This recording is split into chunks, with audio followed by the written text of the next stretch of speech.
வணக்கம். இன்னைக்கு உங்களுக்காக கதை சொல்ல வந்திருப்பது வியல் உங்கள் சகி. இன்னைக்கு நம்ம பார்க்க போற கதையின் பெயர் அவளுக்காக. கதைக்குள்ள போலாமா? என்னங்க, ஆட்டோ எப்பதான் வரும்? வெயில நிக்க முடியல, கால் வேற வலியா இருக்கு என்று சலித்து கொண்டே கேட்டாள் மல்லிகா. அதுக்கு தான் அப்படி உட்கார சொன்னேன். நீ என்னடான்னா இங்க வந்து நின்றுட்டு இருக்கிற? பரவாயில்லங்க, ஆட்டோ வந்ததும் திரும்பவும் அவசரமா அங்கிருந்து ஓடி வரணும். என்னால முடியாது, அதுக்கு இங்கே நின்றுடுவேன். தோ ஆட்டோ வந்துடுச்சு, வா வா என்று அங்கு வந்து சரண நின்ற ஆட்டோவில் மல்லிகாவை பொறுமையாக ஏற்றினார் ராஜன். ஓடிபி சொல்லுங்க சார் என்று டிரைவர் எரிந்துவிட, ராஜன் ஓடிபி சொன்னதும் 50 ரூபாய் சேர்த்து கொடுக்கணும் என்று கூறிக்கொண்டே ஆட்டோவை ஸ்டார்ட் செய்தார் டிரைவர். என்னப்பா 10-20ன்னு கேட்டுட்டு இருந்தீங்க, இப்போ ஒரேடியா 50 ரூபாய் சேர்த்து கேட்குறீங்களே என்று மல்லிகா கேட்க, அட கேஸ் கிடைக்குமான்னு நாங்களே திண்டாடிட்டு இருக்கோம், இதுல நீ என்னம்மா 50 ரூபாய் கொடுக்க அழுவுற என்று கத்தினான். ஏன்பா, இஷ்டம் இருந்தா வா, இல்லைன்னா நாங்க இறங்கிக்கிறோம் என்றார் ராஜன். ஓடிபி போட்டதுக்கு அப்புறம் இறங்குவியா? அப்படின்னா மொத்த பணத்தையும் கொடுத்துட்டு இறங்கு என்று கூறிக்கொண்டே ஆட்டோவில் இருந்து இறங்கினான். என்னங்க, அவன்கிட்ட எதுக்கு தகுறாரு? மரியாதை இல்லாம பேசுறான், பேசாம இருங்க. ஏன்பா, நீ வண்டி எடு, நாங்க 50 ரூபாவே போட்டு கொடுக்கிறோம் என்றாள் மல்லிகா. ஆமா என்று அவர்களை முறைத்து கொண்டே வண்டியை எடுத்தான் டிரைவர். இதுக்குதான் நான் அப்பவே சொன்னேன், பேசாம வண்டியில போலான்னு. நீ தான் முடியாதுன்னு சொல்லிட்ட என்று ராஜன் கூற, ஏங்க எனக்கே கால் வலியா இருக்கு, இதுல அந்த வண்டியில ஏறி என்னால உட்கார முடியுமா? அதுவும் ஒரு பக்கமா? அதுக்குதான் சுடிதார போட்டுக்கொன்னு சொன்னா கேக்குறியா? அட போங்க, நீங்க வேற இந்த வயசுல அதெல்லாம் எதுக்கு?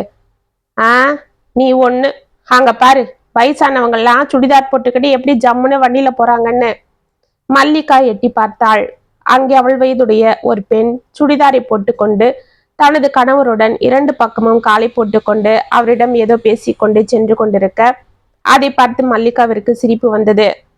என்ன சிரிக்கிற? அட போங்க, நீங்க வேற. அவங்கெல்லாம் சின்ன வயசுல இருந்து பழகியிருப்பாங்க, எனக்கு அதெல்லாம் பழக்கம் இல்லை. சின்ன வயசுல இருந்து பாவாடை சட்டை, வயசுக்கு வந்ததும் பாவாடை தாவணி, கல்யாணம் ஆனதும் புடவை, இப்படியே பழகிடுச்சு. இப்ப வந்து சுடிதார் போட்டு பேண்ட்டை போடுன்னு என்று அவளை செல்லமாக அடித்தாள். உனக்கு மனசுல ஆசைதான், ஆனா நீ தான் போட மாட்டேன்ற என்று ராஜனும் சிரித்தார். அது சரி, அவங்க போட்டுக்கிறாங்கன்னு வீம்புக்கு என்னையும் போட்டுக்க சொல்றீங்களா? நல்லாதான் இருக்கும். வீட்டுல நம்ம மருமகளுங்க என்ன நினைப்பாங்க? ஆட்டோ வந்து வாசலில் நின்றதும் டிரைவருக்கு பணத்தை கொடுத்து விட்டு மல்லிகாவை மெதுவாக பிடித்திறக்கி உள்ளே அழைத்து சென்றார். என்னமாமா, டாக்டர் என்ன சொன்னாங்க என்று கேட்டுக்கொண்டே உள்ளிருந்து அவர்களுக்கு தண்ணீர் கொண்டு வந்து கொடுத்தாள் மூத்த மருமகள் விமலா. கால்ல கால்சியம் டெபாசிட் ஆகுதுமா, அதுதான் வலியா. அப்படியா, அதுக்கு என்ன செய்யறது என்று கேட்டுக்கொண்டே 2வது மருமகள் கனிகாவும் வெளியே வந்தாள். அதுக்கு எக்ஸசைஸ் சொல்லி கொடுத்துருக்காங்க, மருந்து மாத்திரெல்லாம் கொடுத்துருக்காங்க. அதோட இவளுக்கு ஹீமோகுளோபினும் கம்மியா இருக்கான், அதுக்கும் மருந்துலாம் கொடுத்துருக்காங்க. நிறைய பழங்க காய்கறி எல்லாம் சாப்பிடணுமா, மெயினா நல்லா ரெஸ்ட் எடுக்கணுமா என்று கூறிக்கொண்டே பேக்ல இருந்த மருந்துகளை எல்லாம் எடுத்து டீபாய் மேல் வைத்தார். இவ்வளவு மருந்து கொடுத்துருக்காங்களா என்று கனிகா கேட்க, ஆமாம்மா, டாக்டர் கிட்ட போனாலே இப்படிதான், அதுக்குதான் அதெல்லாம் வேண்டான்னா இவர் கேட்க மாட்டேன்றாரு என்று சலித்து கொண்டாள் மல்லிகா. நீ பேசாம இரு, எனக்கு எல்லாம் தெரியும். இப்படி காலை கொண்டா, இந்த மருந்த போன உடனே போட்டு விட சொன்னாரு டாக்டர் என்று அவளது காலை எடுத்து தனது மடியில் வைத்துக் கொண்டு கணுக்கால் முட்டில் மருந்தை தடவினார். கனிகாவும் விமலாவும் அவர்களை உற்று பார்க்க இதை கவனித்த மல்லிகாவிற்கு தர்ம சங்கடமாகியது.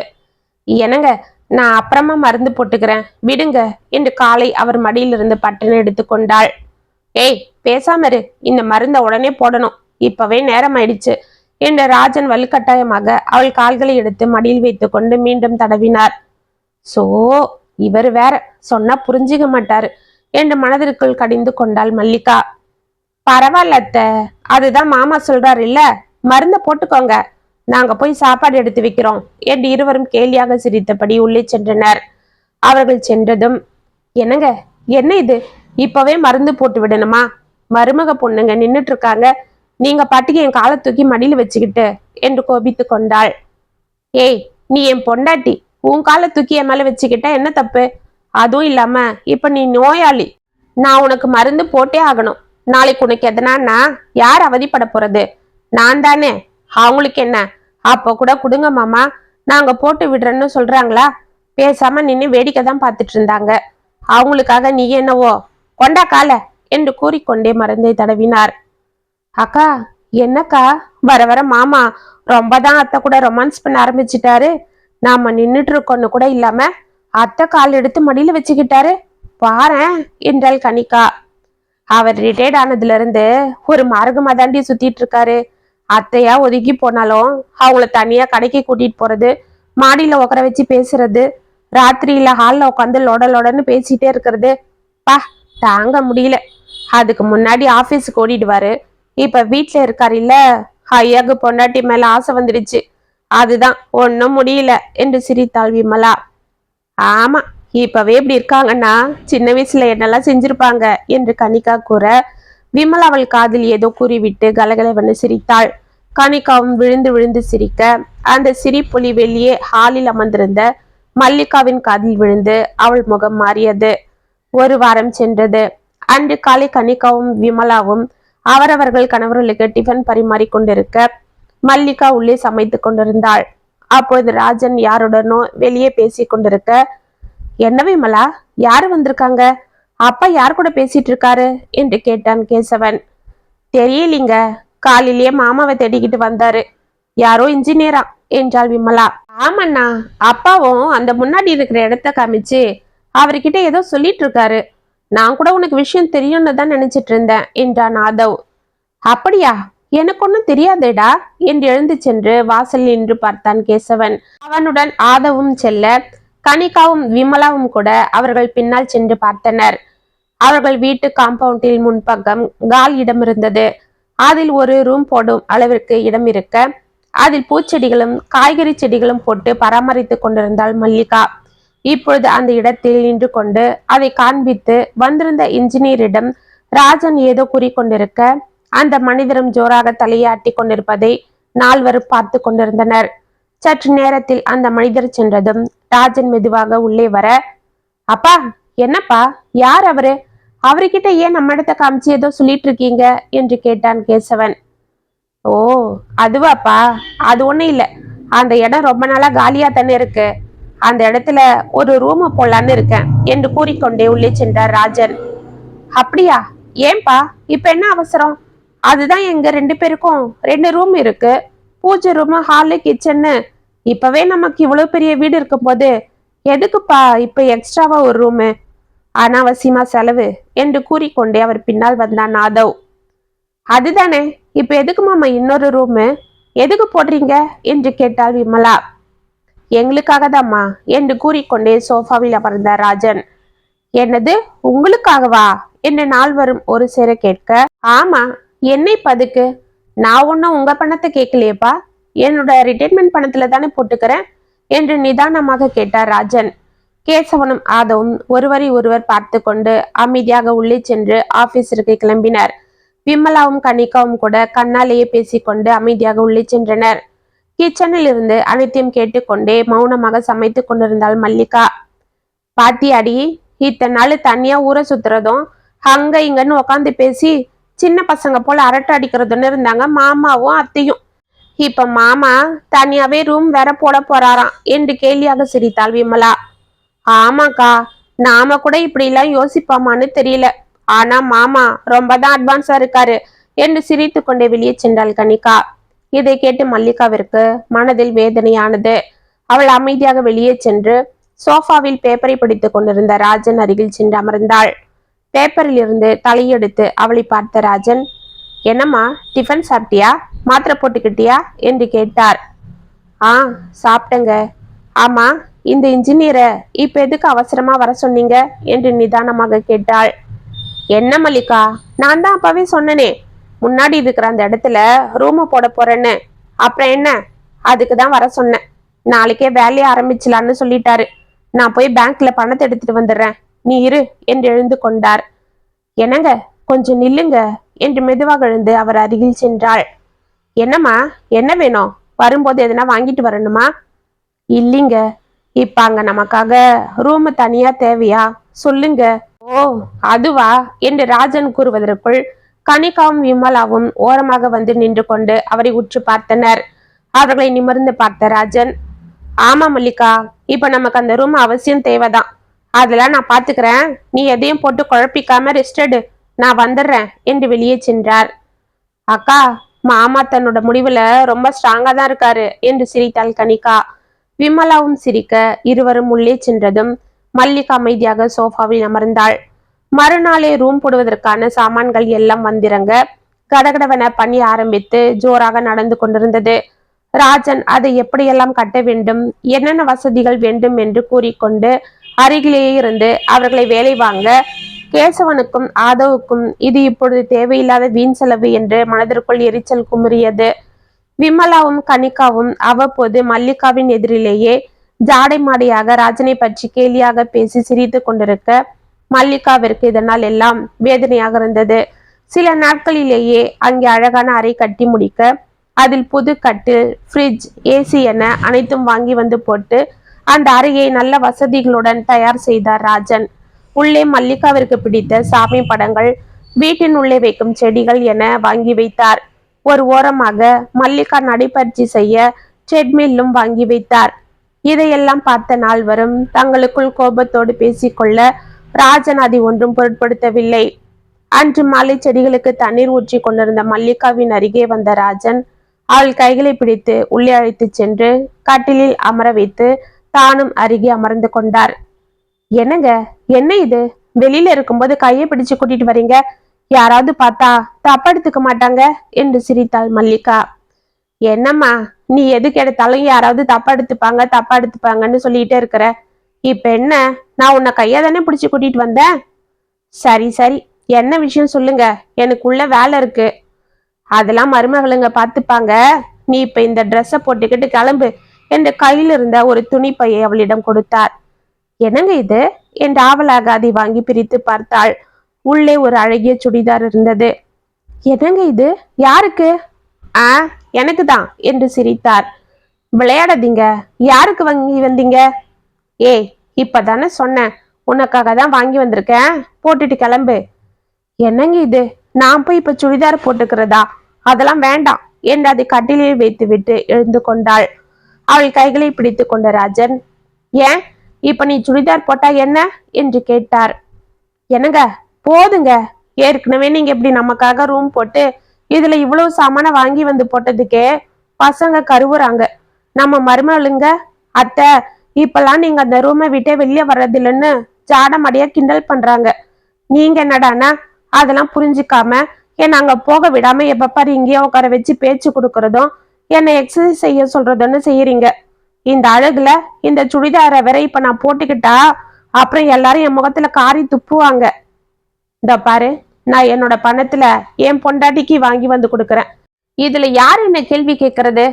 அவங்க கூட தான் அவங்க பொண்டாட்டிங்களுக்கு எல்லாம் வாங்கி வந்து கொடுக்குறாங்க, வெளியில கூட்டிட்டு போறாங்க. நாம எதனா சொல்றோமா? பேசாம போய் இந்த ட்ரெஸ்ஸை போட்டுக்கிட்டு வா, நான் இன்னைக்கு உன் ஆஸ்பத்திரிக்கு கூட்டிட்டு போனோம், நாம வண்டியிலே போயிட்டு வந்துடுவோம் என்றார் ராஜன். மல்லிகா தர்ம சங்கடத்துடனேயே அந்த ட்ரெஸ் எடுத்துக்கொண்டு உள்ளே சென்றாள். சற்று நேரத்தில் அந்த உடையை அவள் போட்டுக்கொண்டு வெளியே வர, என்னங்க பாருங்க, நல்லா இருக்கா என்று வெட்கத்தோடு கேட்டாள். அவளை திரும்பி பார்த்த ராஜன், அட, ஏன் பொண்டாட்டியா இது? யாரோ சின்ன பொண்ணு இல்ல வந்து நிக்கிறான்னு நினைச்சேன் என்று சிரித்து கொண்டே கேட்டார். என்னங்க போங்க, ரொம்ப தான் கேலி பண்றீங்க என்று வெட்கப்பட்டாள். இல்ல மல்லிகா, நிஜமாவே இப்ப உன்னை பார்த்தா 10 வயசு குறைஞ்ச போலதான் தெரியுது. அப்படியா, நிஜமாவா சொல்றீங்க? இது எனக்கு அவ்வளவு நல்லா இருக்கா என்று அவளாக கேட்டாள். நான் என்ன பொய்யா சொல்றேன்? நீ வேணா கண்ணாடியில வந்து பாரு என்று சிரித்து கொண்டே அவளை கண்ணாடி முன்னிறுத்தினார். கண்ணாடியில் தனது உருவத்தை பார்த்து மலைத்து போய் நின்றாள் மல்லிகா. அவள் கண்களில் கண்ணீர் துளித்தது. என்னம்மா, ஏன் அழற? ஒண்ணு இல்லைங்க, எல்லாரும் சுடிதார் போட்டுக்கிறத பார்த்து எனக்கும் ஆசையா இருக்கும். சின்ன வயசுல எங்க பெரியப்பா அவங்க ஃபேமிலியோட மும்பைக்கு மாத்தலாகி போயிட்டாங்க. அப்பெல்லாம் எங்க பெரியப்பா பொண்ணுங்க ஊருக்கு வரும்போதெல்லாம் சுடிதார் தான் போட்டுட்டு வருவாங்க. அவ்வளவு ஏன், அங்க போனதும் எங்க பெரியம்மாவே சுடிதார் தான் போட்டுக்க ஆரம்பிச்சிட்டாங்க. அப்பெல்லாம் எனக்கும் ஆசையா இருக்கும். ஆனா எங்க பாட்டி அப்பெல்லாம் அவங்க ஊருக்கு போனதும் அப்படி திட்டுவாங்க. அதெல்லாம் கேட்டு எனக்கும் பயம் வந்துடும்.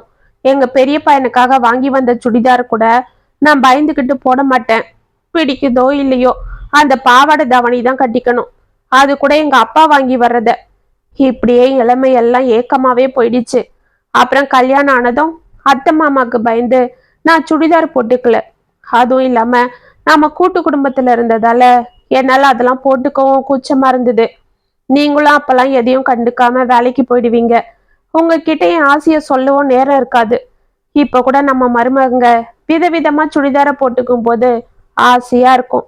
ஆனா இந்த வயசுல அந்த ஆசை அர்த்தம் இல்லாததுன்னு பேசாம இருந்துட்டேன். ஆனா இப்ப நீங்க என்னோட ரொம்ப வருஷத்தை ஆசை நிறைவேற்றிட்டீங்க. எனக்கு இப்ப எவ்வளவு சந்தோஷமா இருக்கு தெரியுமா என்றவரை அன்போடு பார்த்தாள். எனக்கு தெரியும் மல்லிகா, உன் மனசு எனக்கு தெரியாதா? சரி சரி, இதுக்காகலாம் அழக்கூடாது. இனிமே நீ வெளியில போகும்போது சுடிதார் தான் போட்டுக்கிற, சரியா? நம்ம ஆஸ்பத்திரிக்கு போயிட்டு வரும்போது அப்படி இன்னும் 4-5 சுடிதார் வாங்கிட்டு வருவோம். உனக்கு பிடிச்சத நீயே செலக்ட் பண்ணிக்க என்றார். சரிங்க என்று தலையை ஆட்டினாள் மல்லிகா. அன்று இருவரும் கிளம்பி வண்டியில் ஹாஸ்பிட்டலுக்கு செல்ல மல்லிகா இரு பக்கமும் காலை போட்டுக்கொண்டு தனது கணவருடன் ஆனந்தமாக செல்வதை பார்த்த விமலாவும் கனிகாவும், பாட்டியாடி, நம்ம அத்தைய என்னவோ மாமா செய்யறதெல்லாம் பிடிக்காதது போல நம்ம கிட்ட காட்டிக்கிட்டாலும் அங்க போய் அவர் கூட தான் சின்ன பொண்ணு போல ஆட்டம் போட்டுட்டு இருக்காங்க என்றாள் விமலா.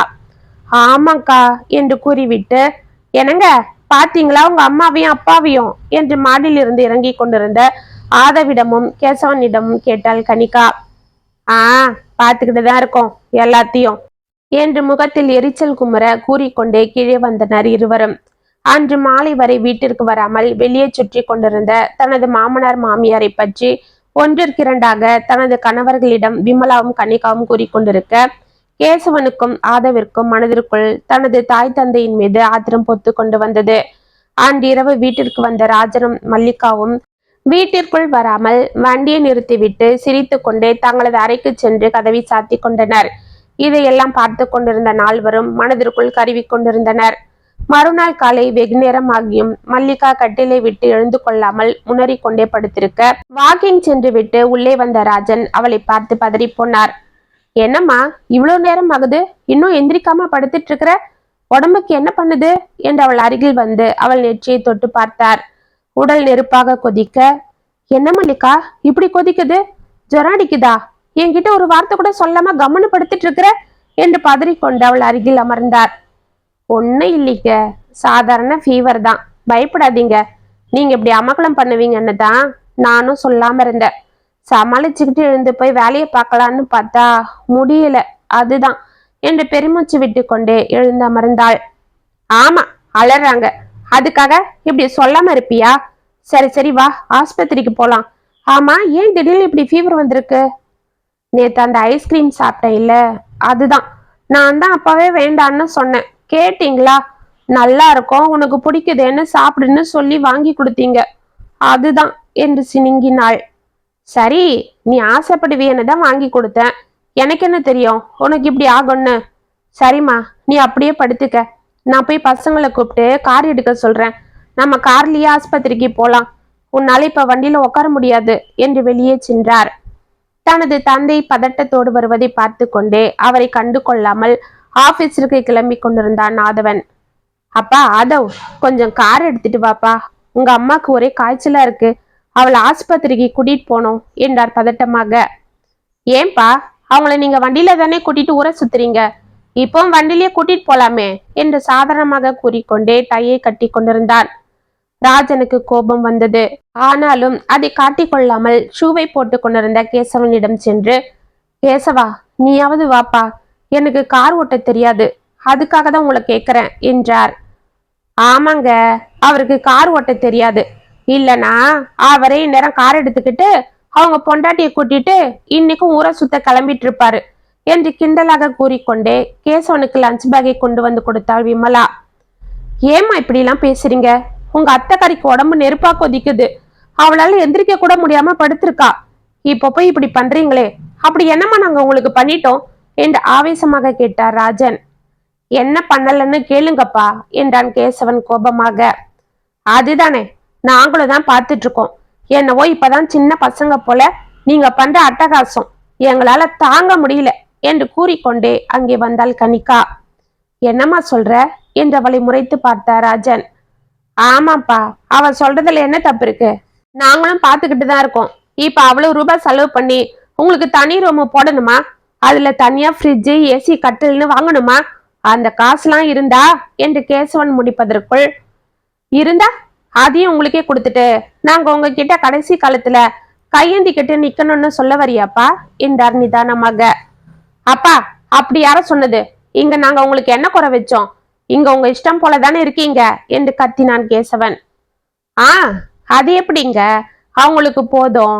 இப்பதான் புதுசா கல்யாணம் ஆனவங்க போல தனியா ரூம போட்டுக்கிறதும், பொண்டாட்டி கூட வெளியில ஊற சுத்துறதும், தனியா உட்காந்து அரட்டை அடிக்கிறதுன்னு செய்யறாரு மாமா.